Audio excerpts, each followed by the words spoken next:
Hello dear students, last video में हमने wave optics का इंट्रोडक्शन पढ़ा था। आज हम इस वीडियो में इस चैप्टर को आगे बढ़ाते हैं।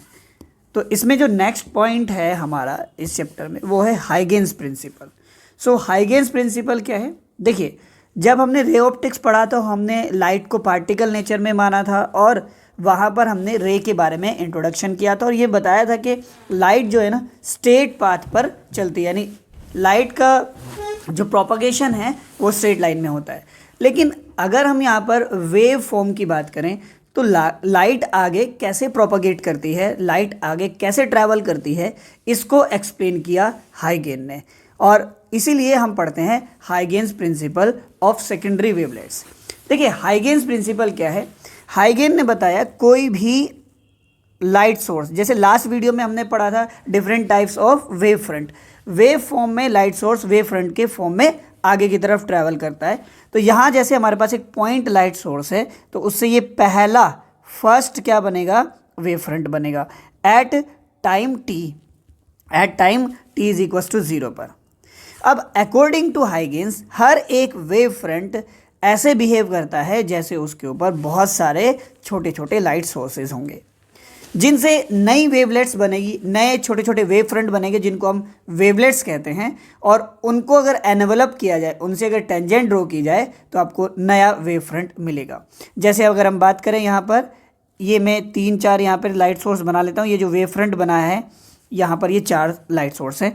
तो इनसे आप क्या करोगे? कुछ इस तरीके से वेवलेट्स बनाएंगे। इनको हम क्या कहते हैं? सेकेंडरी वेवलेट्स कहते हैं। ठीक है।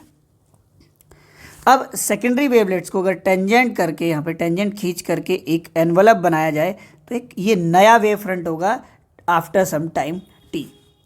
और इसी तरीके से फिर ये जो नया वेव फ्रंट है, ये जो सेकंड वेव फ्रंट है, इस पर आप बहुत सारे छोटे छोटे लाइट सोर्स मानोगे और उनसे फिर वेवलेट्स बनेंगी। उनको फिर टेंजेंट ड्रॉ करते हुए आपके पास नया वेव फ्रंट होगा और इसी तरीके से आगे वेव की फॉर्म में लाइट ट्रैवल करती है।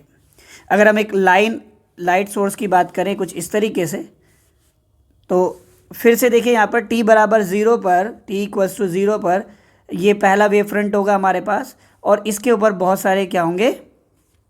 इस तरीके से लाइट सोर्स होंगे। अब इन लाइट सोर्स से आप क्या बनाओगे? वेवलेट्स। कुछ ऐसे ये बनेगी यहाँ पर वेवलेट्स। ओके। और इनको जब आप टेंजेंट ड्रॉ करोगे तो आपके पास वेव फ्रंट का नया पोजीशन आएगा। जैसे मान लो ये वेव फ्रंट ए बी था, आफ्टर सम टाइम ये नया वेव फ्रंट आपके पास बनेगा ए डैश बी डैश, और इसी को हम बोलते हैं हाइगेन्स प्रिंसिपल। अगर हम डेफिनेशन की बात करें तो डेफिनेशन कुछ इस तरीके से है।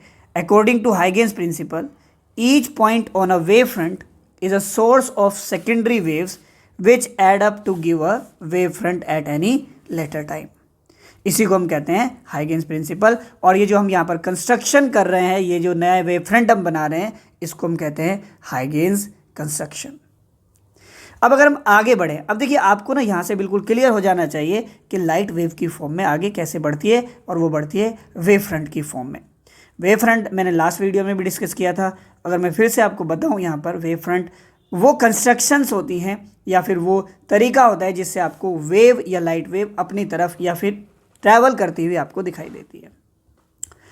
नेक्स्ट टॉपिक की बात करते हैं जो कि मोस्ट इंपॉर्टेंट टॉपिक है, एग्जाम में कई बार पूछा जा चुका है, reflection and refraction on the basis of wave theory. इसमें से क्वेश्चन किस तरीके से आ सकता है? आपको सीधा सीधा डायरेक्ट यहाँ पे डायग्राम बनाने के लिए बोल सकता है और इसमें फिर आपसे रिफ्लेक्शन का जो लॉ है उसको प्रूफ कराता है। यानी जो हमारे पास फर्स्ट लॉ है, एंगल ऑफ इंसिडेंस इक्वल होता है एंगल ऑफ रिफ्लेक्शन, ये आप प्रूफ करिए। तो चलिए सबसे पहले हम डायग्राम बनाते हैं। यहाँ पर हम पढ़ रहे हैं reflection on the basis of wave theory.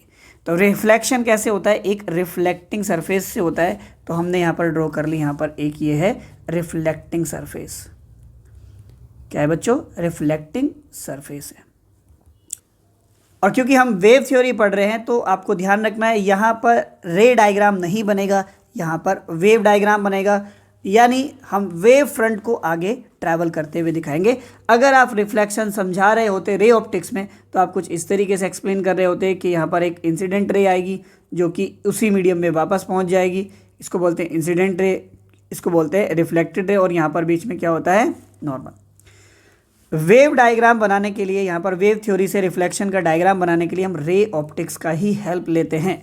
यानी यहाँ पर मैं पहले एक रे यहाँ पे बनाऊंगा कुछ ऐसे, और हम प्लेन वेव फ्रंट को यहाँ पे आगे की तरफ ट्रैवल कराएंगे। मान लेते हैं ये प्लेन वेव फ्रंट है मेरे पास स्टार्टिंग में, और इस वेव फ्रंट का नाम क्या है, ए बी। अब ये वेव फ्रंट क्योंकि यहाँ पर सेम मीडियम है, आगे इसी तरीके से आगे ट्रैवल करेगा। तो मान लेते हैं कुछ टाइम बाद ये वेव फ्रंट यहाँ था, कुछ टाइम बाद ये वेव फ्रंट ए का जो पोजीशन है वो ये हो जाता है, और बी का पोजीशन यहाँ पे कहीं आएगा, तो यहाँ पे होगा ये वेव फ्रंट कुछ इस तरीके से। तो ये नया पोजीशन है।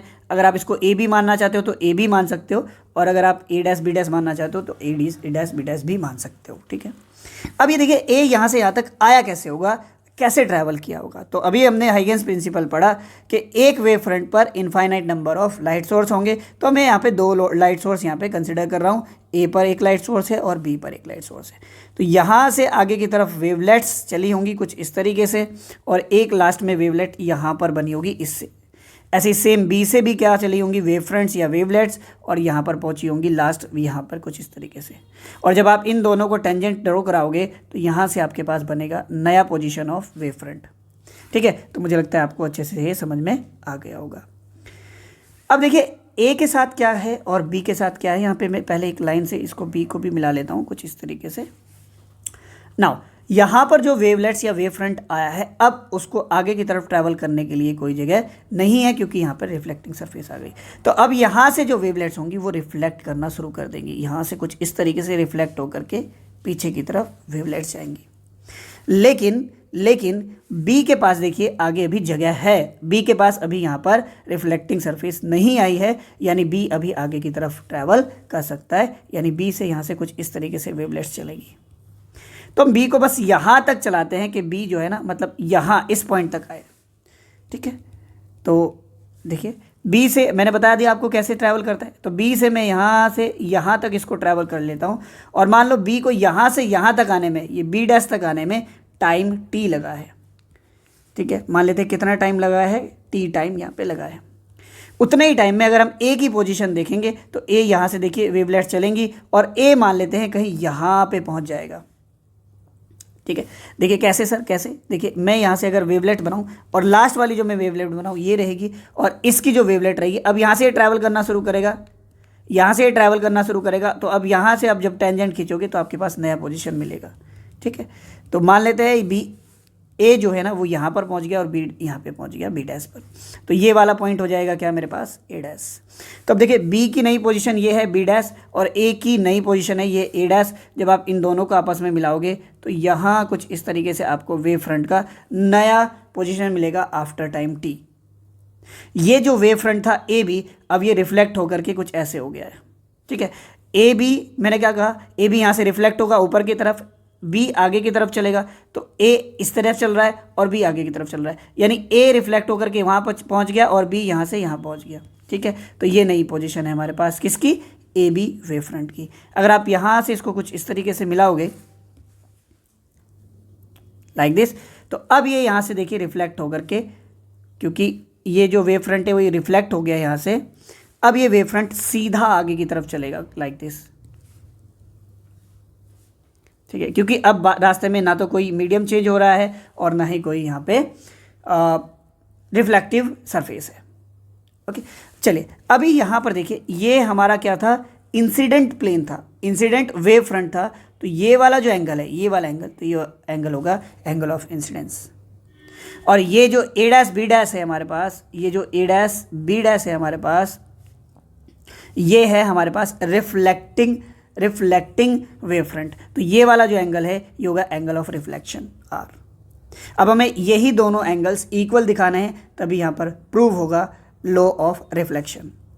इसके लिए देखिए मैंने आपको बताया बी से बी डैश तक पहुँचता है कितने टाइम में, टी टाइम में। और क्योंकि ये मैंने एयर या फिर वैक्यूम लिया हुआ है तो यहाँ पर स्पीड ऑफ लाइट कितना होगा, स्पीड ऑफ लाइट होगा यहाँ पे कितना, सी। और ए डैश तक भी किस में गया है, एयर में गया है, तो यानी ये भी क्या होगा, स्पीड ऑफ लाइट यहाँ पर कितना होगा, सी होगा। टाइम आपने कितना लिया है, टी। तो अगर आप ए डैश निकालना चाहेंगे तो आप स्पीड ऑफ लाइट का फॉर्मूला लगाएंगे क्या, डिस्टेंस अपॉन टाइम। डिस्टेंस कितना कह रहे हो आप, ए डैश कितना बोल रहे हो, ए डैश डिवाइड बाई टाइम कितना बोला है आपने टी, तो टी इधर जाएगा तो मेरे पास ए डैश का वैल्यू क्या आ जाएगा सी टी, क्या आ जाएगा सी टी। सेम ऐसे ही आप बी डैश का वैल्यू निकाल सकते हो, बी डैश का वैल्यू भी कितना आएगा सी टी। तो यहाँ पे आपके पास क्या आ जाएगा ए डैश इक्वल आ जाएगा किसके बी डैश के, ठीक है। और ये वाला एंगल और ये वाला एंगल ये दोनों क्या है 90 डिग्री। तो आप ट्रायंगल कंसीडर करेंगे। हम क्या कर रहे हैं बच्चों, हम आई और आर को प्रूफ करने जा रहे हैं ये इक्वल है। तो हम बात करते हैं बच्चों in triangle A dash B dash, किसमें ए डैश बी डैश में, and triangle A B dash, कौन सा ए बी डैश। इसमें देखिए एंगल बी और एंगल ए डैश दोनों क्या है इक्वल हैं, बोथ 90 डिग्री, बोथ क्या हैं 90 डिग्री। और देखिए ए बी डैश और ए बी डैश, ये ए बी डैश ट्रायंगल में भी है और ए डैश बी डैश ट्रायंगल में भी है, तो यानी ये दोनों क्या हो जाएंगी इक्वल हो जाएंगी, क्या है ये कॉमन है, ठीक है। और जो हमारे पास ये साइड है, कौन सी साइड ए डैश और बी डैश, देखिए आपने ए डैश और बी डैश को क्या दिखाया है इक्वल दिखाया है। तो ए डैश और बी डैश क्या है इक्वल है, क्यों, क्योंकि आपने ऑलरेडी यहाँ पे प्रूव किया है, ऑलरेडी प्रूवन, ठीक है। तो इसका मतलब ये हुआ ये ट्रायंगल और ये ट्रायंगल क्या है कॉन्ग्रेंट है। So triangle A dash B dash congruent है ट्रायंगल ए बी डैश के। अगर ये कॉन्ग्रेंट है तो by C P C T i और आर भी क्या हो जाएंगे इक्वल हो जाएंगे, हैंस एंगल आई इक्वल है एंगल आर के by C P C T,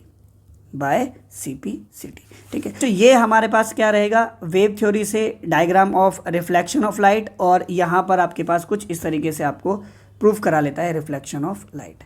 अब नेक्स्ट जो टॉपिक है बहुत इंपॉर्टेंट है, ये भी refraction of light on the basis of wave theory. इससे भी सेम क्वेश्चन आपसे बन सकता है।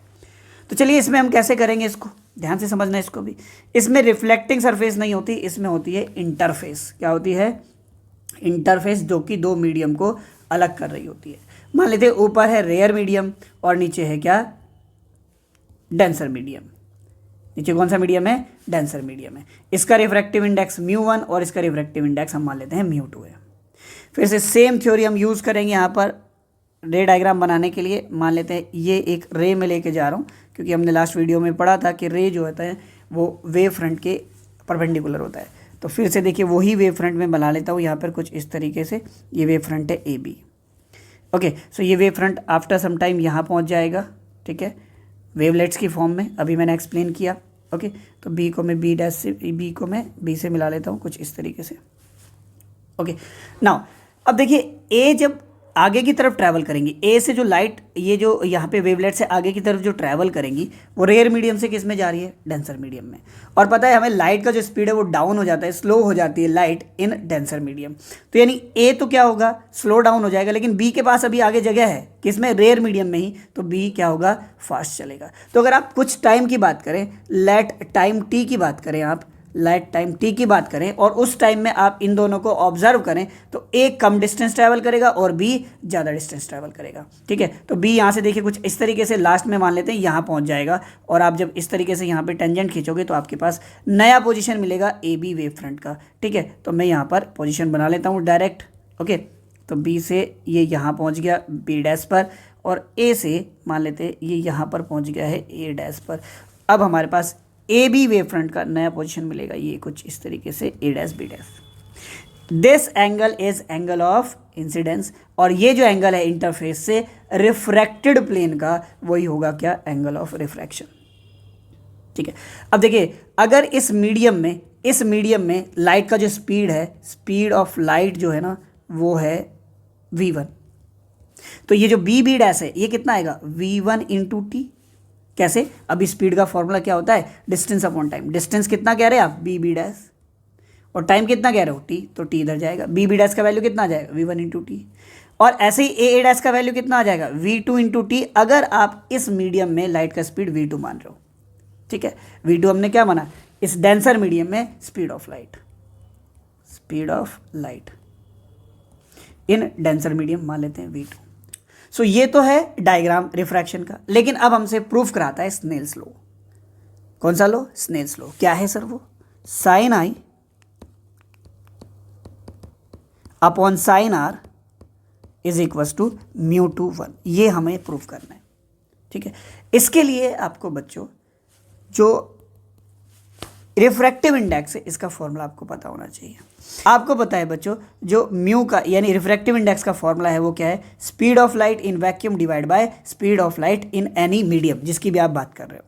तो अगर आप यहाँ μ1 की बात करोगे तो μ1 में आपने देखिए μ1 का फॉर्मूला क्या होगा, speed of light in vacuum divide by speed of light in this medium जिसकी आप बात कर रहे हो, तो यहाँ पे होगा v1। और सेम ऐसे ही μ2 का वैल्यू क्या होगा, c/v2 हो जाएगा, है ना। चलिए अब आप यहाँ पर आपको पता है प्रूव करना है स्नेल्स लॉ, तो आप sine i upon sine r is equals to mu two 1, ये प्रूव करना है। तो आप क्या करिए, इसकी लेफ्ट हैंड साइड उठाइए यहाँ से और राइट हैंड साइड को दिखा दीजिए, यही यहाँ पर म्यू टू 1 ला दीजिए, तो आपके पास स्नेल्स लॉ प्रूफ हो जाएगा। तो इसमें देखिए इस वाले ट्रायंगल में मैं साइन आई लगाता हूँ, देखिए ये होगा 90 डिग्री। ठीक है, अब ट्रायंगल कंसिडर करते हैं, in triangle A B dash, इसमें साइन आई अप्लाई करेंगे। साइन क्या होता है, परपेंडिकुलर अपॉन हाइपोटेनियस। क्या होता है, परपेंडिकुलर अपॉन हाइपोटेनियस। तो परपेंडिकुलर क्या है, देखिए इसमें 90 के सामने तो हाइपोटेनियस होगा, एंगल को जो टच करती है लाइन वो बेस होगा, तो ये बचा हमारे पास परपेंडिकुलर, यानी परपेंडिकुलर क्या है, v1 इंटू टी है, अपॉन हाइपोटेनियस क्या है, ए बी डैश है, हाइपोटेनियस क्या है, ए बी डैश है। And in triangle A dash B dash, इसमें आप साइन आर लगाइए, क्या लगाइए, साइन आर। तो देखिए ये 90 डिग्री है, 90 के सामने क्या है, हाइपोटेनियस, और एंगल को जो टच करते हुए लाइन जा रही है वो क्या है, बेस है, और ये क्या बच गया हमारे पास, परपेंडिकुलर। तो साइन क्या होगा, परपेंडिकुलर अपॉन हाइपोटेनियस क्या है, ए बी डैश। इन दोनों का वैल्यू देखिए, इन दोनों का वैल्यू इसमें रख दीजिए, ये जो sine i upon sine r था ना, यहाँ पे रख दो इनका वैल्यू। तो साइन आई की जगह क्या रखेंगे, v1t divide by A B dash, और साइन आर का वैल्यू क्या रखेंगे, v2t divide by A B dash. A B dash से कैंसिल आउट हुआ ए बी डैश, टी से कैंसिल आउट हुआ टी, तो यहाँ पे क्या आ गया मेरे पास, ये v1 बाय v2 आ गया।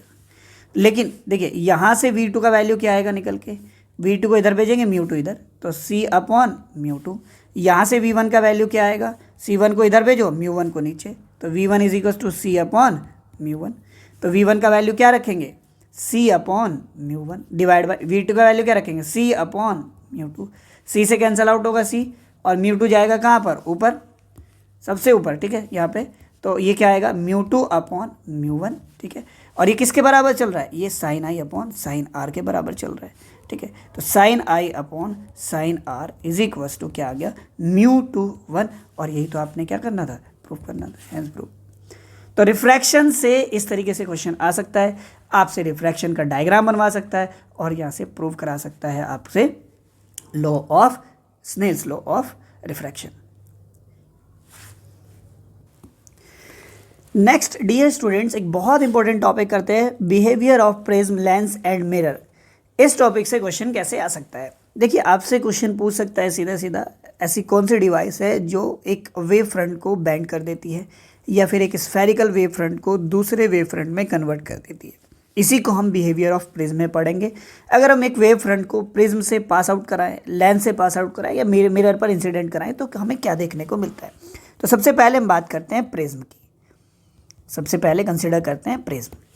ठीक है, तो प्रिज्म का हम कुछ इस तरीके से ये लाइन डायग्राम बना लेते हैं, लाइक दिस। अब यहाँ पर एक वेव फ्रंट को मैं कंसिडर करता हूँ, ये है मेरे पास एक वेव फ्रंट, सपोज करो ए और बी वेव फ्रंट, मैंने प्लेन वेव फ्रंट ये कंसिडर किया। फिर से हाइगेंस प्रिंसिपल कहता है कि ये इसके ऊपर बहुत सारे लाइट सोर्स होंगे, तो हमने दो लाइट सोर्स लिए ए एंड बी। तो यहाँ से देखिए इससे लाइट सोर्स से क्या होगा, कुछ इस तरीके से वेवलेट चलेंगे। अब देखिए ये रेयर मीडियम है और इधर क्या है, ये प्रिज्म यानी कि डेंसर मीडियम, तो यहाँ पर जो लाइट का स्पीड है वो डाउन हो जाएगा, यानी जो वेव फ्रंट है उनका स्पीड डाउन हो जाएगा। लेकिन ए से जो वेवलेट्स या वेव फ्रंट चल रहे होंगे उनका स्पीड काफ़ी देर तक यहाँ क्योंकि मीडियम सेम है उतना ही रहेगा जितना स्टार्टिंग में था, यानी ए आगे पहुँच जाएगा और बी पीछे रह जाएगा। तो मान लेते हैं अगर बी यहाँ पहुँचता है आफ्टर सम टाइम, तो ए क्या होगा, कुछ आगे पहुँच जाएगा। ये यहाँ पर अभी वर्टिकल, बिल्कुल वर्टिकल था 90 डिग्री पर, ये थोड़ा सा क्या हो गया है, बेंड हो गया है यहाँ पे। तो इसकी जो नेक्स्ट पोजीशन है वो कुछ ऐसे रहेगी यहाँ पे, लाइक दिस, ठीक है। तो ये मेरे पास मान लेते हैं बी डैश पॉइंट हुआ और ये ए डैश पॉइंट हुआ। अभी देखिए यहाँ से वेवलेट्स फिर से आगे चल रही हैं, बी से भी वेवलेट्स आगे चल रही हैं। ए से जो वेव फ्रंट बनेंगे वो कम डिस्टेंस डेंसर मीडियम में ट्रैवल कर रहे हैं, जबकि बी से जो वेव फ्रंट चल रहे हैं वो ज़्यादा डिस्टेंस डेंसर मीडियम में ट्रैवल कर रहे हैं, यानी ये और धीमा हो जाएगा और ये ए और आगे बढ़ेगा। तो फाइनली जब आपको यहाँ पर बी का नया position B double dash after some time आप निकालेंगे तो ए जो है वो और बहुत ज़्यादा यहाँ पे आगे निकल चुका होगा, तो ये ए डबल डैश होगा। अब यहाँ पर देखिए इसका जो रिफ्रैक्शन है कुछ इस तरीके से होगा, लाइक दिस, ठीक है। और यहाँ से अब आगे अगर आप ट्रैवलिंग की बात करें तो यहाँ से ये जो वेव फ्रंट है ये स्ट्रेट ये इसी पोजीशन को आगे कंटेन करते हुए चलेगा, क्योंकि अब यहाँ पर कोई भी मीडियम नहीं बदल रहा है। तो यहाँ से कुछ इस तरीके से इसका डायग्राम बनेगा, ठीक है, B double dash A double dash. So यहाँ जो प्रिज्म है ये वेव फ्रंट को क्या कर देता है, बेंड कर देता है, यानी जो हमने पढ़ा था। अगर हम देखिए यहाँ पे लाइट रे की बात करें तो देखिए कुछ इस तरीके से अगर लाइट रे आती है तो वो रेयर मीडियम से डेंसर मीडियम में जाएगी, तो यहाँ पे कुछ इस तरीके से बेंड हो जाएगी, और फिर डेंसर से रेयर में जाएगी तो फिर अवे फ्रॉम द नॉर्मल जाएगी। तो इस तरीके से जैसे रे का रिफ्रैक्शन होता है ऐसे यहाँ पर किसका रिफ्रैक्शन हो रहा है, वेव फ्रंट का रिफ्रैक्शन हो रहा है। तो यहाँ से सीधा सीधा आपसे क्वेश्चन पूछ लेता है, यहाँ से डायग्राम बनवा लेता है कि आप एक वेव फ्रंट का रिफ्रैक्शन बताइए थ्रू प्रिज्म कैसे होगा। अब हम बात करते हैं लेंस की, नंबर सेकंड पॉइंट की बात करते हैं हम लेंस की, और लेंस में भी हम बात करते हैं कॉन्वेक्स लेंस की बात कर लेते हैं। किसकी बात कर लेते हैं, कॉन्वेक्स लेंस की। तो यहाँ पर मेरे पास कॉन्वेक्स लेंस है। कॉन्वेक्स लेंस की पहचान क्या है, बीच से थिक होगा और एंड्स पर थिन होगा। इससे भी यहाँ पर देखिए एक प्लेन वेव फ्रंट को मैं कंसिडर करता हूँ और इसको रिफ्रैक्शन कराऊंगा। इसका ये ए पॉइंट है, ये बी पॉइंट और यहाँ पर सी पॉइंट है।